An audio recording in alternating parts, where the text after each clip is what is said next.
Laba diena. Šios pamokos tema – pasakojimas pagal paveikslėlių seriją. Komikso skaitymas ir pasakojimas – sakinių sudarymas.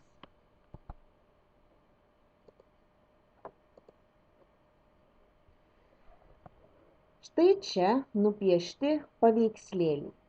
Kad galėtum papasakoti pagal paveikslėlius, reikia labai atidžiai į juos įsižiūrėti. Neskubant, taigi, įsižiūrėk į paveikslėlius, sugalvok pavadinimą šiam pasakojimui ir jį papasakok. Jeigu sunku, pasakyk nors po vieną sakinį pagal kiekvieną paveikslėlį. Na, žiūrėkime nuo pradžių. Paveikslėliai sunumeruoti. Štai. Reikia tik juos labai atidžiai apžiūrėti, kas čia vyksta ir pamėginti papasakoti. Pasakoti gali padėti ir klausimai, kurie yra šone. Kas sėdi prie stalo? Apžiūrėk. O ko trūksta? Ko trūksta? Kur liko berniukas?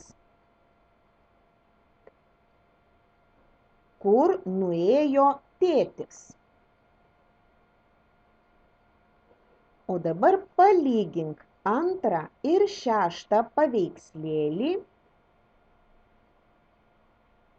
Antras ir šeštas. Ir užbaik sakinį. Dabar knygą skaito. Kas dabar knygą skaito? Kaip manai, kokia turėjo būti knyga, kad ji ir vaikams, ir tėčiui, ir mamai buvo patrauklesnė už pietus? Dėl kokios knygos tu galėtum užmiršti valgį? Taigi papasakok šią istoriją. O dabar skaitysime komiksą. Piešinius piešė Arvydas Pakalnis, komikso pavadinimas Mukas. Bet pradėkime nuo klausimų ir užduočių. Komiksų knygose yra tik veikėjų žodžiai ir paveikslėliai.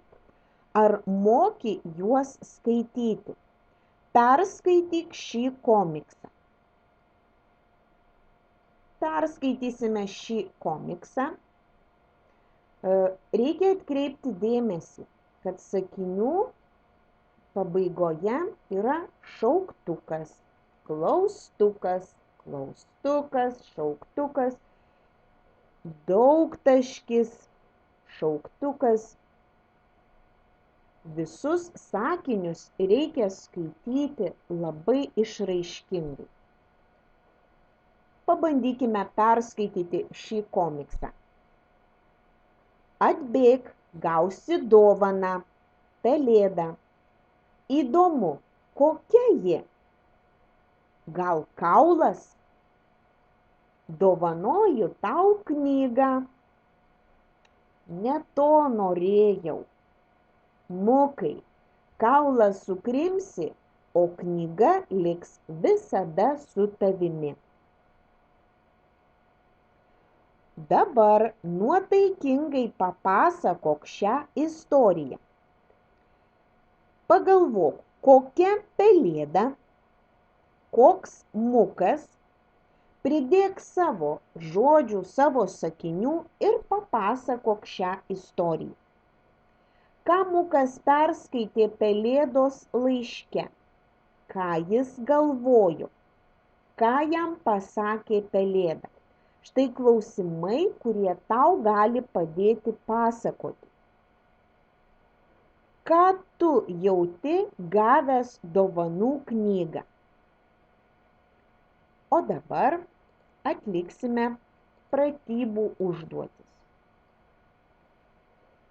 Įsižiūrėk į pabirusių paveikslėlių seriją, sunumeruok, kokia tvarka jie turėtų būti sudėti. Paveikslėliai išbyrėjo, pažymėtas tik pirmas paveikslėlis, kaip prasideda ši istorija. Įsižiūrėk ir pagalvok, kur bus 2, 3 ir 4 paveikslėliai. Tada, kuri teksto dalis kuriam paveikslėliui tinka? Štai yra tekstas. Jis taipogi parašytas ne iš eilės. Reikia žiūrėti į paveikslėlius ir surašyti sakinių numerius. Sugalvok vaikų vardus ir įrašyk. Koks pavadinimas tiktų šiai istorijai, parašyk. Primenu, pavadinimą rašome iš didžiosios raidės. Tada pakartok raidelių rašybą. I mažoji, I didžioji, I nosinė didžioji, J didžioji. Kruopščiai surašyk raideles ir parašyk štai šiuos žodelius. Į Jiezną. Tai yra miestelio pavadinimas. Na, o dabar antrokai sukūrė komiksą. Nupiešė piešinėlius, bet neparašė veikėjų žodžių. Pirmiausiai, labai atidžiai įsižiūrėk, kiek veikėjų yra šioje istorijoje ir ką tie veikėjai kalba. Kas čia nutiko? Gražiai parašyk veikėjų žodžius, nepamiršk, kad sakinio gale dažniausiai rašysi šauktuką, klaustuką, daugtaškį. Gali sukurti savo komiksų knygą. Gali su draugu ar drauge sugalvoti veikėjus, jų nuotykius ir nupiešti. Tada sudėti piešinius ir juos įrišti. Parašyk, kokie veikėjai galėtų būti tavo komikse, kas jiems atsitiko. O dabar pakartok raidelių rašybą. K didžioji, jinai vadinasi K didžioji. H didžioji, gražiai prirašyk ir parašyk štai tuos žodelius. Kernius, Herkus. Tai yra senoviniai vardai. Sėkmės atliekant užduotis.